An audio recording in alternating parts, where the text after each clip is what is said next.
Hi and welcome to week 11 of Your Summer of Self-Love. And if you've been joining us throughout the whole summer, then you will know that each week we are nourishing either our mind, our body or our soul. And this week we're talking about our minds. And mental health is as important as it is neglected. So we are trying to address that just in a variety of small ways across this summer. And one of the big problems that a lot of us have is getting stuck in our own heads with whatever's on our mind, taking up all of our headspace, and it just becomes impossible to switch off. And the worst time for this can often be late at night, in bed, when you want to go to sleep, but problems or things that you're anxious about suddenly seem insanely insurmountable, and things can get a little bit panicky with everything just whirling around in your mind. So if you struggle to switch off, or even if you struggle actually with time management because there just are never enough hours in the day, or you can't let go of certain things that are just weighing really heavily on your mind, then this week is designed to help with all of that, because this week is about journaling. Now, journaling does sound a bit formal, so we can just call it writing stuff down if we want to. That just sounds a little bit less kind of formal in what we're doing. If you happen to be obsessed with stationery, then you now have absolute free rein to go and find yourself a really lovely notebook, a really nice pen, the perfect thing for writing down your journal. But don't get obsessed with finding the absolute right thing. That is just the stationery mad way of prevaricating and putting something off.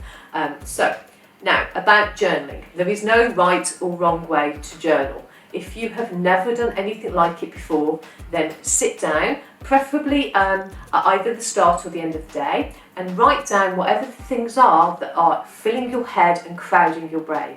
So these can be worries, they can be things you're feeling grateful for, something that's happened in your day, either good or bad, that's on your mind. Just an absolute stream of consciousness to get whatever's in your head down onto a piece of paper. And we are physically writing this down because the mental processes that are involved in writing stuff down as opposed to typing them into a computer are completely different. So if possible, this is definitely a pen and paper job this week.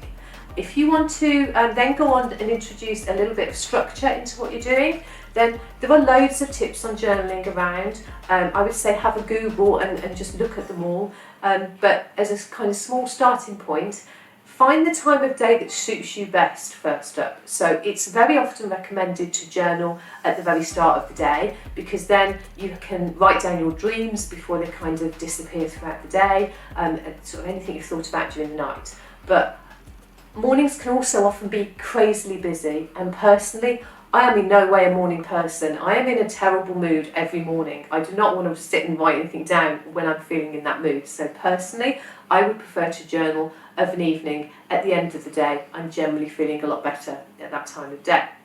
So pick your time of day and then write down good things that have happened that day, bad things that have happened that day, how you are feeling and what's on your mind, and just get it all out down onto paper. You can work towards using journaling to prioritise. So if you're just trying to fit too much stuff in, then it's a great way of kind of getting order into what you actually need to be focusing on. And you can just keep it as a brain dump. You can just keep it as something that's just that stream of consciousness. So whatever works for you. There is absolutely loads of advice around to go and find. This week is about getting started. It's about just trying to establish the habit of actually doing it in the first place. Do not underestimate the power of writing things down. So this is so good for your mental health. Let me know how you get on. Show me your beautiful stationery that you've chosen, and I will see you next week. Thank you.